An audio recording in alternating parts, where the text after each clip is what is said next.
"This man," she says, her voice cracking, "has been following me for weeks." The office is silent except for the whisper of expensive air conditioning. Everything here screams power and old money. The floor-to-ceiling windows overlooking downtown Chicago. The artwork that probably costs more than she'll earn in a lifetime. The man himself in his perfectly tailored charcoal suit. They call him Kieran Thorne, CEO of Thorne Industries, one of the wealthiest men in the country.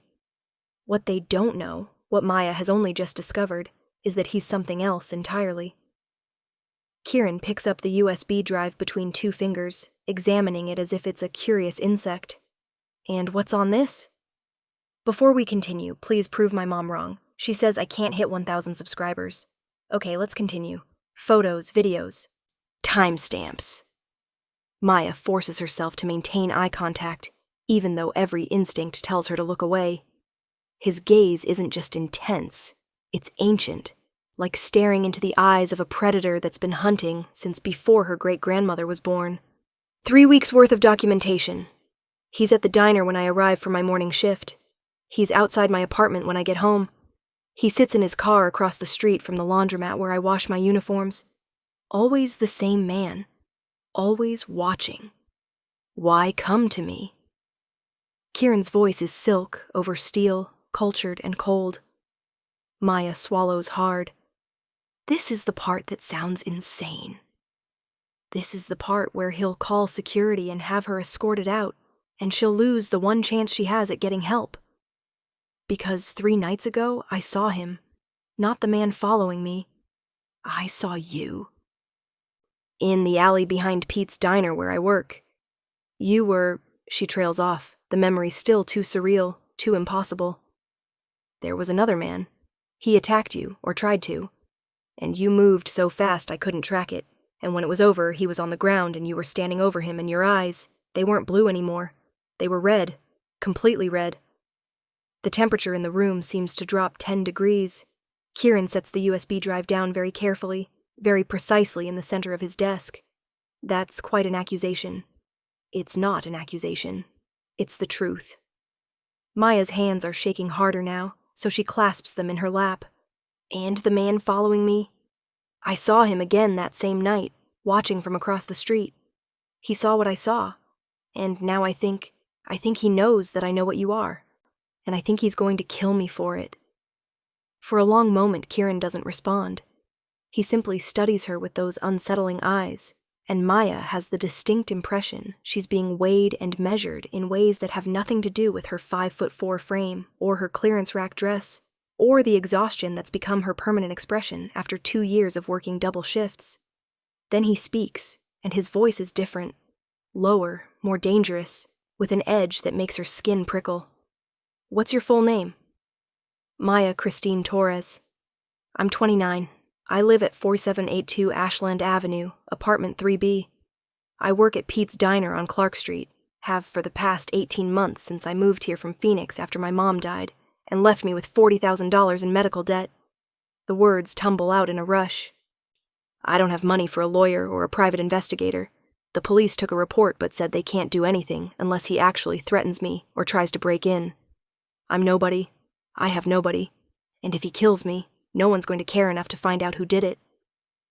Something flickers across Kieran's face, so fast she almost misses it. Not pity, something harder, sharper. "You're not nobody," he says quietly. Then, more businesslike, "This man following you, describe him." Maya closes her eyes, pulling up the image that's been haunting her dreams. 40s, maybe early 50s. Average height, thin but not weak-looking. Sandy brown hair, always wearing dark clothes, jeans, black jacket. He has a scar here. She touches her left eyebrow, and his hands shake sometimes, like he's nervous or maybe on something. He drives a silver Honda Civic, license plate partially obscured, but I got the first 3 letters. TKM. When she opens her eyes, Kieran is on his phone, typing rapidly. He doesn't ask her to repeat anything, doesn't write anything down, just types with the confidence of a man who expects to be obeyed. "My head of security will have this information in the next 2 minutes," he says. "Within the hour, we'll know everything about this man. His name, address, criminal history, shopping habits, where he buys his coffee. He looks up at her, and there's something almost like approval in his gaze. You were smart to document everything. Smarter still to come here instead of trying to handle it alone. I didn't know where else to go, Maya admits. After I saw you in that alley, I did some research. Thorn Industries has been around for over 100 years. The company history says it was founded by your great-grandfather, but in all the old photos, there's always a man who looks exactly like you. Same face, same eyes. The internet has theories that your family has incredible genes, that you're all obsessed with plastic surgery to look like the founder. But I know what I saw. I know what you are. And what am I? The question is a challenge. Maya lifts her chin. A vampire. The word hangs in the air between them like a grenade with the pin pulled. Kieran doesn't laugh, doesn't deny it. He simply stands, moving with that preternatural grace she'd witnessed in the alley, and walks to the window. Outside, the sun is setting over the city, painting the sky in shades of amber and rose. The sun, Maya says, confused. You're standing in sunlight. Old myths, Kieran says without turning around. Perpetuated by humans who needed to believe we had weaknesses they could exploit. The truth is considerably more complicated. He glances back at her over his shoulder. You understand that this knowledge makes you dangerous. To yourself and to others like me. Others like you, Maya repeats slowly. The man following me. He's one of you. His name is Vincent Caro. Until 3 years ago, he was part of my territory. Then he broke our most sacred law. He killed humans indiscriminately, drew attention, risked exposure for all of us. I exiled him, stripped him of protection. Kieran turns fully now, and his expression is carved from stone. Apparently he's been watching me, waiting for an opportunity. You're that opportunity. Maya's blood goes cold. What do you mean? He knows you saw me. Knows you can identify me as what I am. If he can get to you, make you talk to the right people, plant the right evidence, he can create chaos. Force me to deal with exposure while he disappears into it. Or he kills you and leaves your body somewhere I'll find it, makes it look like my fault, turns my own people against me. Either way, you're leverage. Kieran crosses back to his desk, picks up his phone again. Marcus, my office. Now. He ends the call and looks at Maya. You're not leaving this building alone. Ever again. What? Maya stands up so fast her chair rolls backward. I have a shift tonight. I have bills to pay. I can't just... Your shift at Pete's Diner pays you $9.50 an hour plus tips, which on a good night might total $60. Your rent is $800 a month. You're behind on your electric bill. You eat 1 meal a day, usually whatever the cook makes wrong, and you can take home for free. Kieran rattles off the facts like he's reading from a file, and Maya realizes with a chill that he probably is. How much is your life worth, Maya? Because that's what we're negotiating here. You investigated me. She should be angry. Instead, she just feels tired and small, and so very alone. Before I even came here, you made an appointment 3 days ago. I investigate everyone who requests a personal meeting. What I found was a woman with no criminal record, no family, no significant connections, working herself to exhaustion to pay off debt that wasn't even hers. He pauses. A woman who, despite having every reason to be bitter and broken, still helps her elderly neighbor carry groceries up 3 flights of stairs every Sunday. Who gives her dinner to the homeless man who sleeps behind the dumpster? Who deserves better than being murdered in an alley by a vampire with a grudge? Maya's throat tightens. She doesn't want his pity. But there's something in the way he's looking at her now that isn't pity at all. It's almost like respect. The office door opens without a knock. The man who enters is massive, 6.5 feet of solid muscle, with dark skin, a shaved head, and an expression that suggests he could snap Maya in half without breaking a sweat. He glances at her briefly, then focuses on Kieran. Vincent Caro, Kieran says simply. Marcus, because it has to be Marcus, goes very still. He's back in the city? Apparently he's been here for weeks. Stalking Miss Torres here because she witnessed me dealing with one of his associates. Kieran gestures to the USB drive. She documented everything. He's been sloppy. Vincent's always been sloppy. That's why you exiled him instead of killing him. Marcus moves closer to the desk, and Maya notices he positions himself slightly between her and the door. Protecting Kieran? Or preventing her escape? We bringing her in? We don't have a choice. He knows where she lives, where she works. He'll make a move soon. Kieran looks at Maya again. I'm offering you protection. Full protection, under my authority as King of the Northern Territories. You'll live here, in the secure floors of this building. You'll be safe. And in return? Maya knows there's always a catch. There has to be. In return, you help us draw him out. You're the bait he can't resist. The word bait makes her stomach drop, but before she can respond, Marcus speaks up. She's human, fragile. If anything goes wrong. Nothing will go wrong, Kieran interrupts, his voice sharp with command. Because I'll be with her every moment. He wants her? He'll have to go through me to get her. Maya looks between the two of them, these impossibly powerful beings discussing her life like it's a chess game, and makes a decision that's probably insane, but feels like the only real choice she has. Okay, she says. I'll do it. But I have conditions. Kieran raises one dark eyebrow. Conditions. When this is over, when Vincent Caro is dealt with, you pay off my mother's medical debt. All of it. And you help me find a better job. Something that doesn't involve smelling like French fries and coffee and getting hit on by drunk businessmen at 2 a.m? For the first time since she walked into his office, Kieran Thorne smiles. It's not a large smile, barely a curve of his lips, but it transforms his face from coldly beautiful to something almost human. Almost warm. Deal, he says, and extends his hand. Maya takes it. His skin is cool, but not cold, his grip firm without being crushing. The moment their palms touch, something electric passes between them. Recognition, maybe, or possibility. His eyes hold hers, and she sees something flicker in those pale depths. Surprise, perhaps. Or interest. Then Marcus clears his throat pointedly, and the moment breaks. I'll have a team secure her apartment, collect her belongings, Marcus says, already typing on his phone. We'll move her to the residential floor tonight. How public do you want to make this? Very, Kieran says, still looking at Maya. If Vincent's watching, and he is, I want him to see her with me. I want him to know she's under my protection, that touching her means going to war with me. That'll send a message to more than just Vincent, Marcus warns. Good. Let them all see.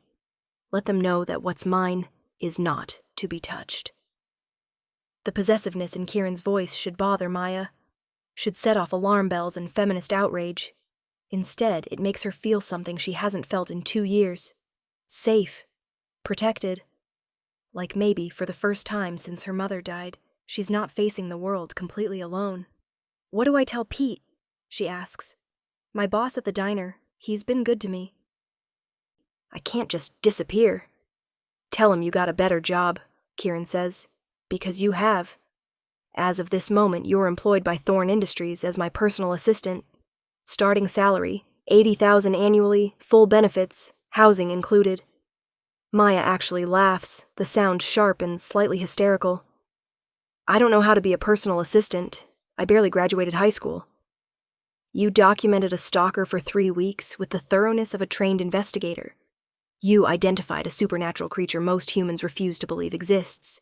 You walked into the office of one of the most powerful men in the city and demanded help instead of cowering at home waiting to die. Kieran leans back against his desk, arms crossed. Trust me, Maya, you're more than qualified. The way he says her name, like it's something valuable, something worth remembering, makes her chest tight.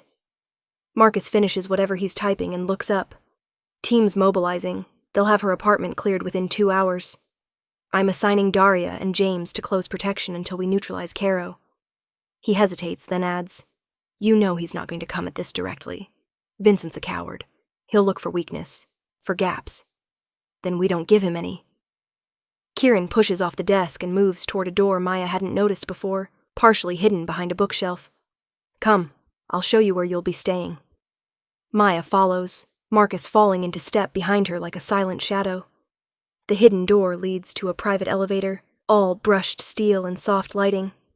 Kieran presses his palm to a biometric scanner, and the elevator descends smoothly.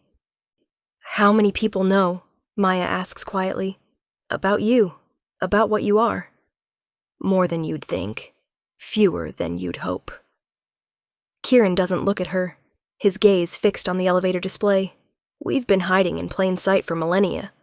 The wealthy eccentric who only does business at night. The reclusive billionaire who never ages. Humans are remarkably good at explaining away what they don't want to believe. But you let me live, after I saw you. I let you live because you were an innocent bystander, not a threat. And because... He trails off, something complicated crossing his face. Because, Maya prompts.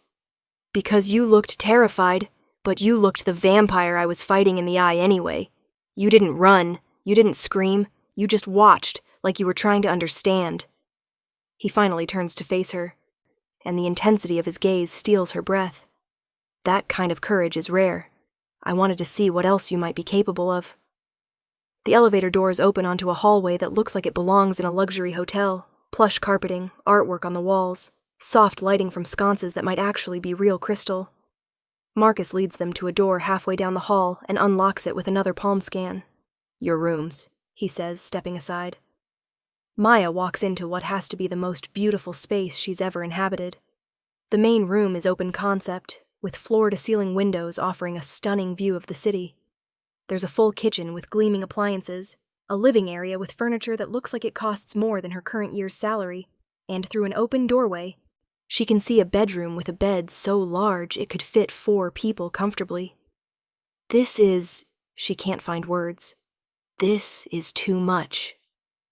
This is the smallest unit on the residential floor, Kieran says, and he's not bragging, just stating fact. Marcus lives 2 doors down. I'm on the floor above. You'll have a security detail outside your door at all times, but they'll be discreet. I don't want you to feel like a prisoner. Just bait, Maya says, trying for levity and failing. Kieran moves closer, and suddenly the spacious apartment feels small. Intimate. He's tall. She has to tilt her head back to maintain eye contact, and he smells like expensive cologne and something else, something wild and dangerous that her hindbrain recognizes even if she can't name it. Not just bait, he says softly. Under my protection means something, Maya. It means I'll destroy anyone who tries to harm you. It means my resources are your resources. It means you're mine to keep safe, and I don't take that responsibility lightly. His hand comes up, and for a moment she thinks he's going to touch her face, but he stops himself, fingers curling into a fist. I haven't protected a human in a very long time. Don't make me regret breaking that pattern. I'll try not to die messily, Maya manages, her heart hammering so hard, she's certain he can hear it. The corner of his mouth quirks up. Appreciated. He steps back, the moment dissolving. Rest tonight. Tomorrow I'm taking you to dinner at Augustine's. It's the most exclusive restaurant in the city, always full of people who matter. If Vincent's watching, he'll see you there, with me. And he'll know he's lost his leverage. What should I wear to dinner at the most exclusive restaurant in the city? Maya asks, gesturing to her clearance rack dress. Because this is literally the nicest thing I own. That's already handled, Marcus says from the doorway. Stylist will be here at 10 tomorrow morning. You'll have options. Of course there's a stylist. Of course this is her life now. Vampires and security details, and stylists who make house calls. Maya wants to pinch herself to make sure this isn't some elaborate dream brought on by exhaustion and too much bad coffee. Kieran moves toward the door, Marcus already in the hallway, but he pauses at the threshold, looking back at her with an expression she can't quite read. Lock the door behind us, he says. Don't open it for anyone except Marcus, Daria, or James. They'll introduce themselves shortly. And you? Maya asks. Should I open it for you? I don't need you to open doors for me, Maya. His smile is sharp and predatory, and sends a shiver down her spine that isn't entirely fear.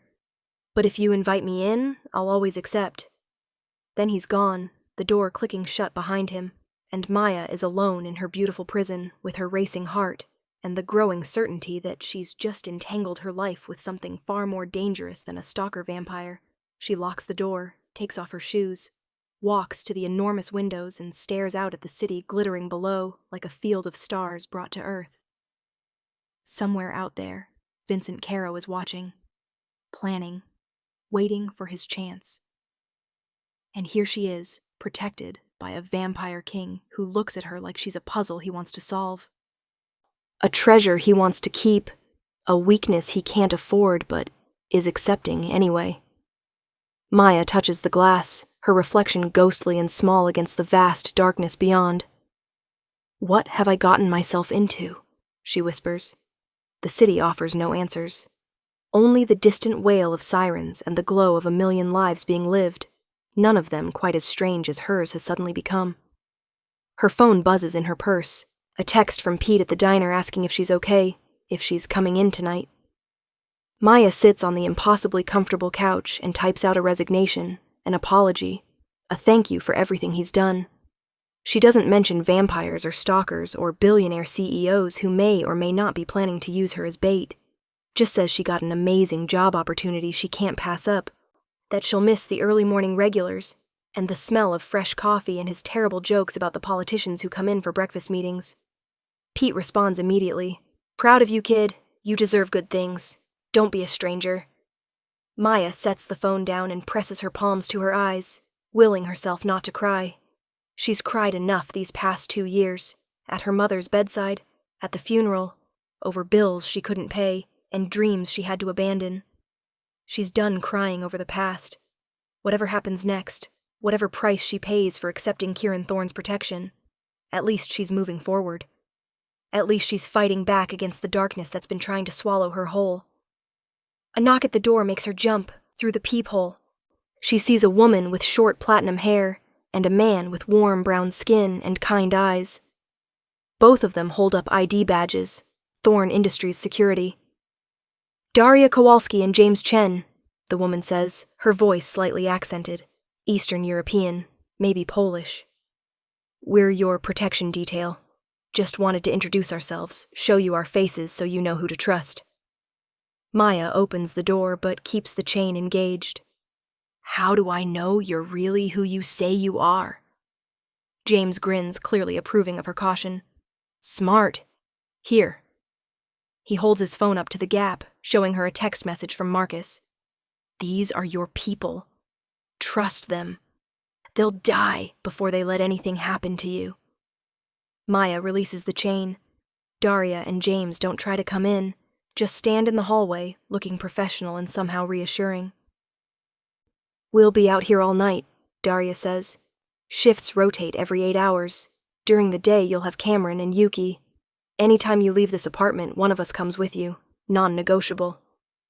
"And if I want to leave the building?" Maya asks. "Then you clear it with Marcus or Kieran first," James says. "At least until we locate Vincent Caro and neutralize the threat. We know this is restrictive. We know it's not comfortable, but it's necessary." Maya nods, understanding even if she doesn't like it. "Thank you for doing this, for keeping me safe." "It's our honor," Daria says, and she sounds like she means it. "Kieran doesn't extend his protection lightly. If he's claimed you, you're family now. We protect family." The word family lodges somewhere in Maya's chest, warm and unexpected. She hasn't had family since her mother died. Hasn't had anyone who gave a damn whether she lived or died. And now, suddenly, impossibly, she has vampire bodyguards calling her family. Her life has officially become a supernatural romance novel, and she's not sure whether to laugh or cry about it. She settles for thanking them again and closing the door, locking it, engaging the security chain. Then she explores her new home properly, opening cabinets to find them fully stocked, checking the bathroom to discover it's larger than her entire apartment was, testing the bed to confirm it's as comfortable as it looks. In the closet, she finds a note on expensive cardstock in elegant handwriting. "For tonight. Tomorrow we'll find you something that's truly yours." K. Hanging beside the note is a silk nightgown in deep sapphire blue, so beautiful and delicate it makes her throat tight. Maya strips off her cheap dress, her worn underwear, and slips the nightgown over her head. It fits perfectly, skimming her curves like it was made for her body specifically. She catches her reflection in the full-length mirror and barely recognizes herself. The exhausted diner waitress is gone, replaced by someone who looks like she belongs in this beautiful space, wearing beautiful things, living a beautiful life. But beneath the silk, and the luxury, and the impossible circumstances, she's still Maya. Still the girl who fought tooth and nail to keep her mother comfortable in those final months. Still the woman who won't break no matter how hard the world pushes. And if Kieran Thorne thinks he's just acquired a convenient damsel to use as vampire bait, he's in for a surprise. Because Maya Torres has survived too much to be anyone's victim ever again. She climbs into the enormous bed, sinks into sheets that probably cost more than her monthly rent used to, and despite everything, the danger, the strangeness, the uncertainty, she sleeps better than she has in 2 years. The stylist arrives precisely at 10, accompanied by 3 assistants wheeling racks of clothing and cases of accessories. Her name is Simone, and she has the kind of effortless chic that Maya associates with French women in movies. Perfect hair, minimal makeup, clothes that probably cost a fortune but look casually thrown together. "So," Simone says, circling Maya like a predator evaluating prey, "Kieran tells me we're dressing you for Augustins tonight. First impression, statement piece. Something that says untouchable." She snaps her fingers, and one of her assistants rushes forward with a tablet. "What's your comfort level? Are we talking elegant and modest? Or are we making every vampire in that restaurant wish they could have you?" Maya blinks. "You know, about the vampires. Darling, I've been dressing the Thorne family for 30 years. I know everything." Simone taps her tablet, pulling up images of dresses. "Now answer the question." Maya hesitates, then thinks about Vincent Caro watching from the shadows, thinks about Kieran saying this needs to be public, needs to send a message. "I want to look like I belong with him. Like I'm not some charity case he's protecting out of pity." Simone's smile is sharp and approving. "Perfect. We're going to make you devastating." The next 2 hours are a whirlwind of trying on dresses, shoes, jewelry. Simone rejects outfit after outfit with increasingly creative French curses, until finally Maya emerges from the bedroom wearing something that makes even the jaded stylist pause. The dress is a deep emerald green, cut to skim her body in ways that suggest rather than reveal. It's elegant without being stuffy, sexy without being obvious. The color makes her skin glow and brings out the gold flecks in her brown eyes. Paired with simple gold jewelry and heels that add 3 inches to her height, Maya looks like someone who could absolutely be on the arm of a billionaire vampire CEO. "That's the one," Simone declares. "That's the dress that starts wars." One of the assistants brings a mirror, and Maya stares at her reflection in wonder. Is this really her? This confident, beautiful woman who looks like she knows her worth? "He won't be able to take his eyes off you," Simone says quietly, adjusting the dress's neckline. "Not that he could, anyway. I've known Kieran a long time, dressed him for 1,000 occasions. I've never seen him look at anyone the way he looked at you when he called me this morning." "How did he look at me?" Maya asks before she can stop herself. Simone meets her eyes in the mirror, her expression knowing. Like he'd finally found something worth keeping. Before Maya can process that, there's a knock at the door. James calls through. "Boss is here." Maya's heart stutters. She's not ready. Except she is ready, dressed and styled within an inch of her life, and there's no reason to delay except nerves. Simone gives her a little push toward the door. "Go, devastate him. I'll have the rest of your wardrobe delivered this afternoon." Maya opens the door to find Kieran standing in the hallway in a black suit that probably costs more than a car. He's always beautiful in that cold, remote way, but seeing him now, knowing he came here to collect her, to take her out, to show her off, it hits different.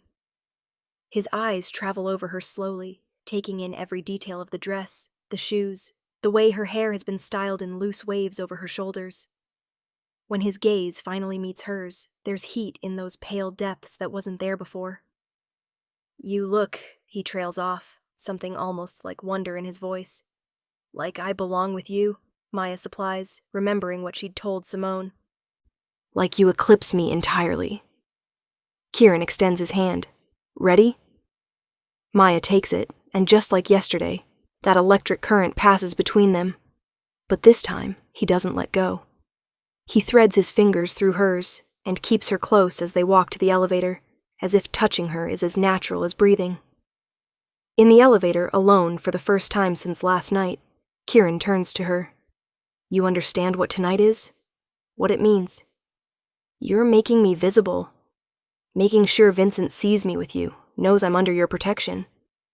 And making sure every other vampire in the city knows the same thing. His thumb traces circles on the back of her hand, the gesture absent, like he doesn't realize he's doing it. There will be questions, speculation. Some of my people won't understand why I'm protecting a human. Why I'm risking political complications for someone with no power, no connections, nothing to offer me. The words should sting, but Maya hears what he's not saying, that he's doing it anyway, that whatever the cost, he's decided she's worth it. What should I tell them? She asks. If someone asks why I'm with you?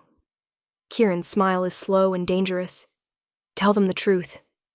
That you're mine, and I protect what's mine. The possessiveness should bother her. It really should.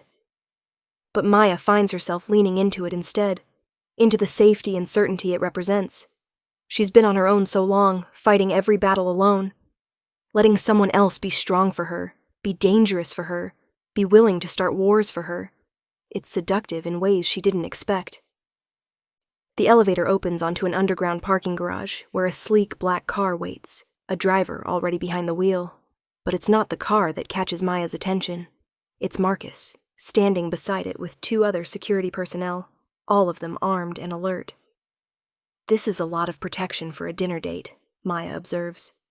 This is appropriate protection for transporting the Vampire King's companion, Marcus says, choosing his word carefully, through territory where we know an enemy is active. Kieran guides Maya into the car, sliding in beside her.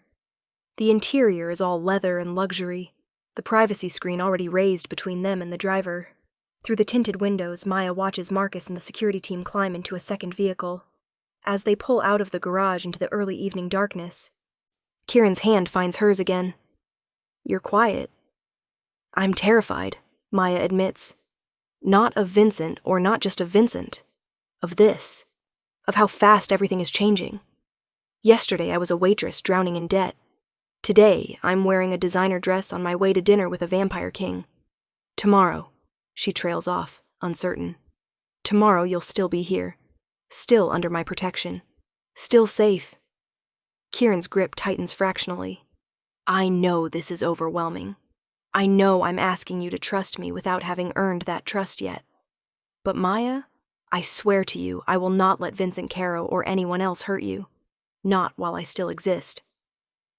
The vehemence in his voice, the absolute certainty, makes her believe him. Maybe she's a fool. Maybe she's letting the fantasy of being rescued override her common sense. But when she looks at Kieran, she doesn't see a monster.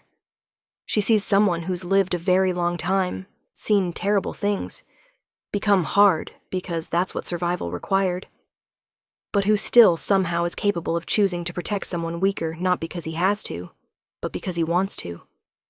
Why me? She asks softly. Really, you could have given me money for a security detail, set me up somewhere safe, kept me at arm's length. Why bring me into your home? Why this? Kieran is quiet for a long moment, watching the city lights stream past the window. When he finally speaks, his voice is low and honest, in a way she suspects he rarely allows himself to be. Because when I saw you in that alley, watching me, you looked at me like I was still a person. Not a monster, not a king, just someone. He turns to face her, and the vulnerability in his expression steals her breath. I've been what I am for 200 years, Maya. I've been feared, respected, obeyed. I've had lovers who wanted my power and enemies who wanted my death. But I haven't had someone look at me like I was simply human in longer than I care to remember. And then you walked into my office with your evidence and your courage and your ridiculous honesty, and I thought—" He stops himself. "You thought what?" Maya prompts. "I thought I wanted to keep you," he admits, "not as a possession, as something precious, something rare. And yes, protecting you serves a practical purpose. Yes, using you to draw out Vincent makes strategic sense, but those are excuses, Maya. The truth is, I brought you into my home because I wanted you close. Because the alternative, leaving you vulnerable out in the world where I couldn't guarantee your safety, was unacceptable." Maya should probably be concerned about the intensity of his attachment, the speed with which this is all developing. But she's drowning in medical debt, working a dead-end job in a city where she knows no one, and here's a man, a vampire, a king, saying he wants to keep her safe not because he has to, but because he wants to. It's the fantasy every exhausted, struggling, lonely woman has had at 3 a.m, when the bills are due and the world feels too heavy. And it's happening to her. Actually, impossibly, happening. "I want to stay close too," she says quietly. "Even though it's crazy.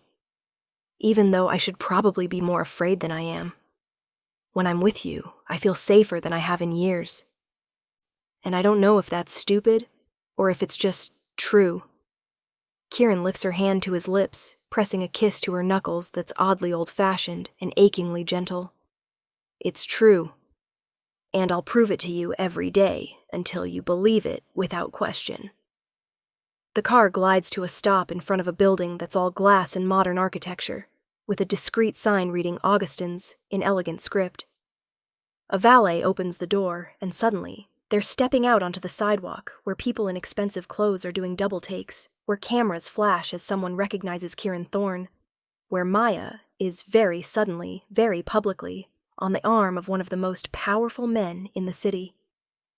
Kieran keeps his hand at the small of her back, possessive and protective, as they walk toward the entrance. Maya catches sight of their reflection in the glass doors. They look perfect together, like they belong in the same world, on the same level. No one looking at them would guess she was a waitress this time yesterday. Inside, the restaurant is hushed elegance and subtle wealth. The maitre d' greets Kieran by name, doesn't even glance at a reservation book, just leads them immediately to a table by the windows, with a view of the city spreading out below like a sea of light. But Maya's not looking at the view. She's looking at the other diners, at the way they're watching Kieran, watching her. Some faces show curiosity, some show envy. And there, in the corner booth, a woman with red hair and eyes that catch the light, strangely, watches them with naked hostility. "Vampire?" Maya murmurs as Kieran holds her chair. "Very perceptive," he says, settling across from her.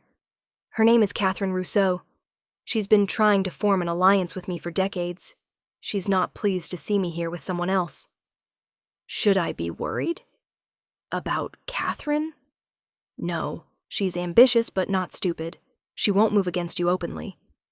Kieran accepts a wine list from their server but doesn't look at it. "The person you should be watching for is Vincent. If he's going to make a move, it'll be tonight." Maya's hands tighten on her menu. "Here? In public? Probably not inside, but the moment we leave, we're vulnerable. He knows that. He'll be waiting." Kieran's voice is calm, like he's discussing the weather rather than an assassination attempt. "Marcus has teams positioned at every exit. The car is armored. You'll stay close to me at all times. If anything happens, you get behind me and you stay there. Understood? You keep talking like you're going to fight him yourself. I am." "Kieran." Maya leans forward, keeping her voice low. "You're the king. Don't you have, I don't know, armies of vampires to handle this kind of thing?" His smile is sharp. "I do. But Vincent challenged me personally when he decided to hunt what's mine. This ends between him and me, or it doesn't end at all."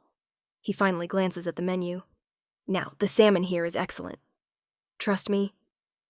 And somehow, impossibly, Maya does. She lets him order for both of them, lets herself sink into the surreal experience of being courted by a vampire king in the city's most exclusive restaurant. The food is incredible, the wine perfect, and Kieran is charming in ways she didn't expect. telling her stories about the city's history that aren't in any books, asking about her life in Phoenix and her mother and what she wanted to be before circumstances forced her into survival mode.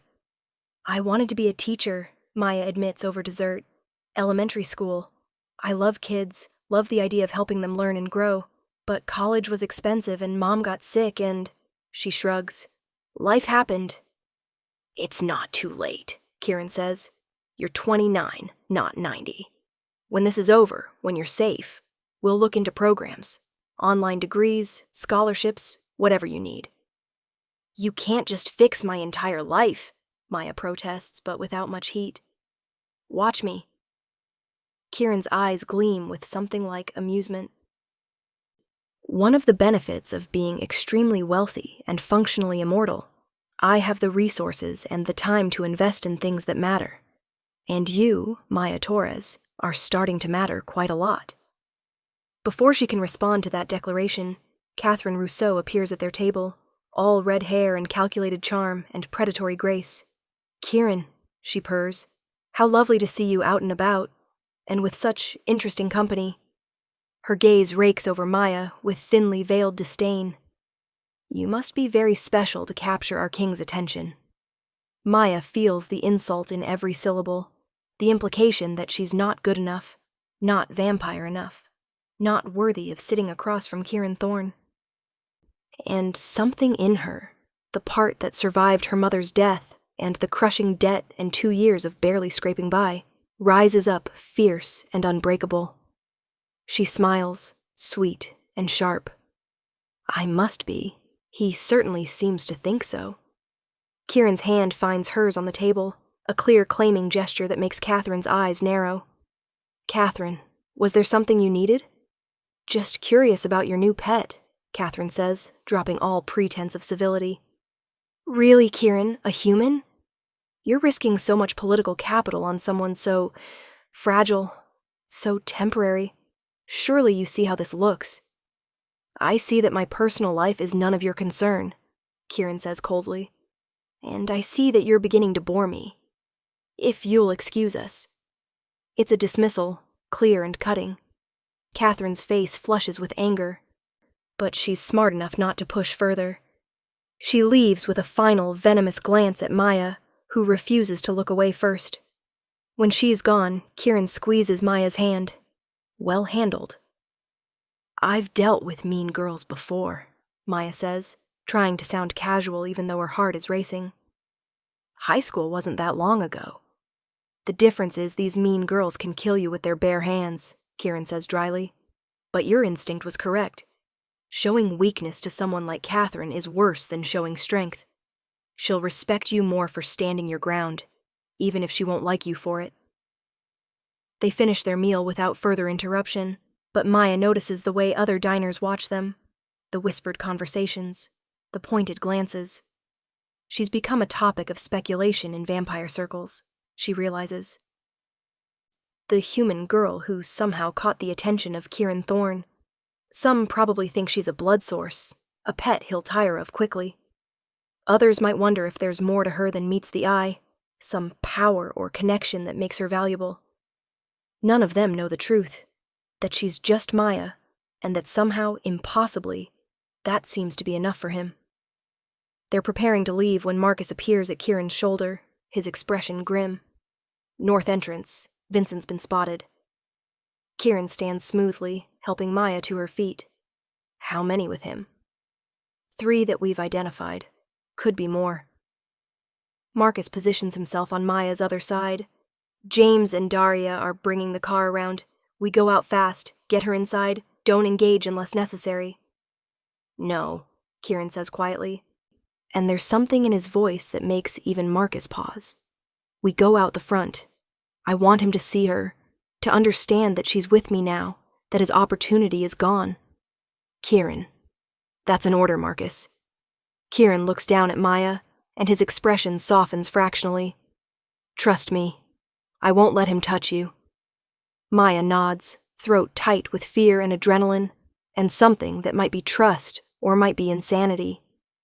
Kieran offers his arm, and she takes it, letting him guide her toward the front entrance like they're simply a couple leaving after a pleasant dinner, rather than walking into a confrontation with a dangerous vampire. The moment they step outside, Maya sees him. Vincent Caro standing across the street in the shadow between streetlights, watching them with eyes that reflect the passing car headlights like an animal's. He's exactly as she remembered, thin, nervous, dangerous. And he's not alone. 3 other figures flank him, all of them radiating the same predatory stillness that marks them as other. Kieran doesn't hesitate. He walks Maya directly to the waiting car, but slowly, deliberately, giving Vincent plenty of time to see them together, to understand the message being sent. "Kieran Thorne," Vincent calls out, his voice carrying across the traffic noise. "That's brave, bringing her out like this. Or stupid, haven't decided which yet." Kieran stops and Maya feels the tension in his body, the coiled violence ready to spring. But when he speaks, his voice is conversational, almost bored. "Vincent, still clinging to relevance, I see. Tell me, how's exile treating you?" "Better than you'd think. Turns out there are plenty of vampires who aren't happy with your rule. Who think you've gone soft, protecting humans, playing at mortality?" Vincent steps forward into the light, and his smile is jagged and wrong. "That pretty thing you're holding? She's a weakness, Kieran, and everyone can see it." "The only thing everyone can see is that I've claimed her," Kieran says, his voice dropping into something darker, more dangerous. "And you know what happens to vampires who touch what I've claimed. Maybe I'm willing to find out." Vincent's eyes lock on Maya, and she feels the weight of his gaze like something physical, violating. She looks tasty. Wonder if she tastes as good as she looks. Kieran moves so fast Maya doesn't see it. One moment he's beside her. The next he's across the street with his hand around Vincent's throat, lifting him off the ground like he weighs nothing. The other 3 vampires tense, but Marcus and his team are suddenly there, weapons drawn, forming a barrier between them and the confrontation. "Listen very carefully," Kieran says, his voice a whisper that somehow carries across the space. "Maya Torres is under my protection. My personal protection. That means she's untouchable. That means anyone who harms her answers to me. That means if you so much as look at her wrong again, I'll take you apart piece by piece and make it last for days. Am I being clear?" Vincent claws at Kieran's grip, can't break free. "You're making a mistake, choosing her over your people. My people will follow me or they won't, but she stays safe." "That's not negotiable." Kieran releases Vincent, letting him drop to the pavement. "You had a chance to disappear, to find a new territory, start over somewhere I'd never have to think about you again. Instead, you decided to stalk an innocent woman to get to me. Big mistake, Vincent. Your last one." He turns and walks back to Maya, and she sees something in his eyes that's purely predatory, purely vampire. For a moment, she's afraid. Not of Vincent, but of Kieran, of what he's capable of. Then he reaches her, and his hand cups her face with such gentleness it makes her chest ache. "Are you all right?" "I'm fine," she manages. "Are you?" His smile is slow and surprised. "No one's asked me that in a long time." He guides her into the car, slides in beside her, and signals Marcus. "Take us home."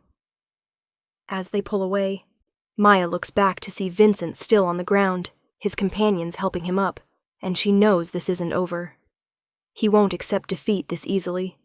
He'll come for her again, come for Kieran, and next time might not end with just words and warnings. "He's going to attack again," she says quietly. "I know." Kieran's arm settles around her shoulders, pulling her close against his side. "And next time, I'll be ready. Marcus is coordinating with our intelligence network. We'll find where Vincent's hiding, who's supporting him, and then we'll end this properly." Maya should probably be disturbed by how casually he talks about ending someone, about violence and death. But she's seen what Vincent is, what he's capable of, and she knows that sometimes the only way to stop a predator is to be a bigger predator. "What happens to me after?" she asks. "When Vincent's dealt with and I'm not useful as bait anymore?" Kieran's arm tightens around her. You stay, if you want to. The protection doesn't end just because the immediate threat is neutralized. You're under my authority now, Maya. That's permanent unless you choose to walk away. And if I don't want to walk away? He looks down at her, and the heat in his gaze makes her stomach flip. Then we figure out what this is between us. This pull, this recognition. I don't know what to call it yet, but I know I don't want to lose it. Don't want to lose you. Maya should be cautious, should protect her heart, should remember that this is a vampire who's lived 200 years and could tire of her as quickly as he became interested. But she spent 2 years being cautious, being careful, barely surviving. Maybe it's time to take a risk on something other than disaster. I don't want to lose this either, she admits. Kieran kisses her forehead, the gesture tender and possessive at once. Then you won't. They ride the rest of the way in silence, Maya tucked against his side, both of them processing the night's events.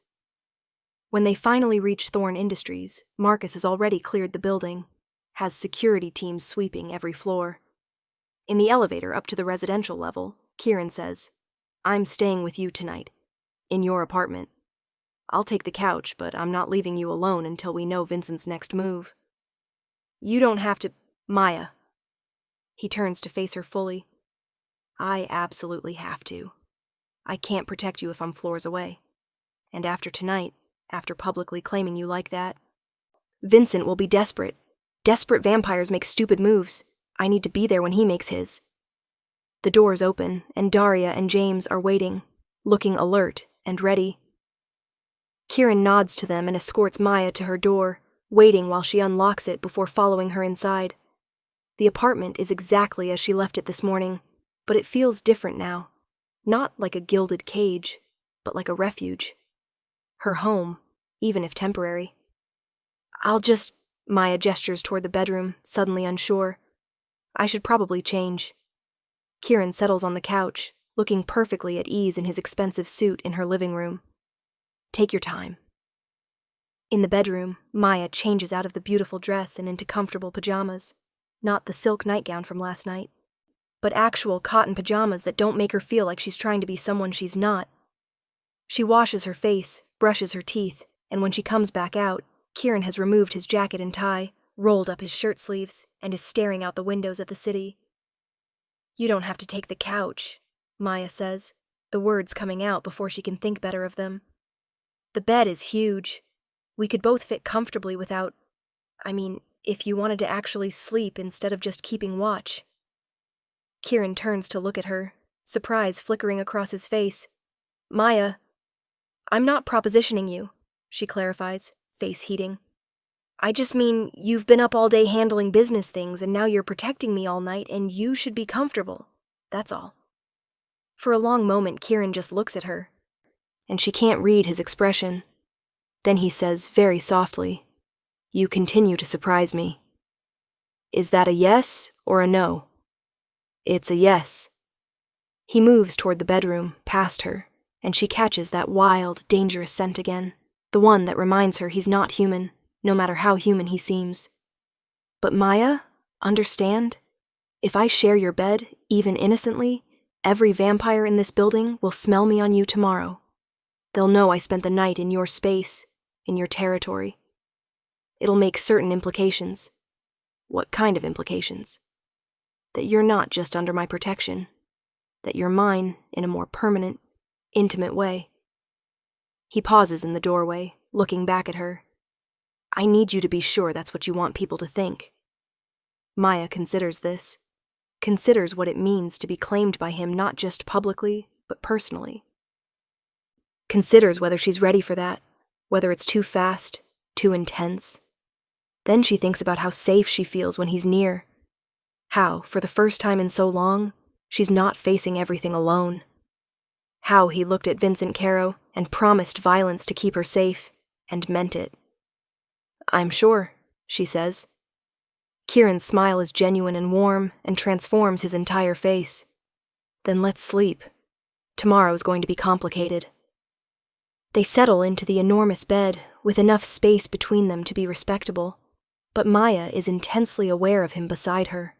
His breathing, his presence, the way the mattress dips slightly under his weight. She should be nervous. Should be unable to sleep with a vampire in her bed, no matter how protective he's been. Instead, she feels safe. Protected. Like nothing in the world can touch her as long as he's here. "Thank you," she whispers into the darkness. "For everything. For believing me. For protecting me. For treating me like I matter." "You do matter," Kieran says, and his hand finds hers between them, fingers threading together. "More than you know." Maya falls asleep holding the hand of a vampire king, and she doesn't dream of stalkers, or danger, or debt. She dreams of being seen, being valued, being kept safe by someone who could destroy her, but chooses to cherish her instead. And when she wakes hours later to find Kieran gone, but a note on the pillow beside her, "Had to handle security matters. Daria's outside. I'll be back before you finish breakfast." K.E. She realizes she's already in too deep to turn back now. She's fallen for him, for this dangerous, powerful, impossibly protective vampire who's decided she's worth keeping. And maybe, just maybe, he's fallen for her too. The thought terrifies and thrills her in equal measure, but as Maya gets ready for whatever this complicated day brings, as she reads his note again and traces the elegant handwriting, she thinks she's ready to find out what happens next. Because for the first time in longer than she can remember, she has something worth fighting for. Not just survival, but a future, a possibility, a chance at something real. And she's not letting Vincent Caro or anyone else take that away from her. Whatever comes next, Maya Torres is ready.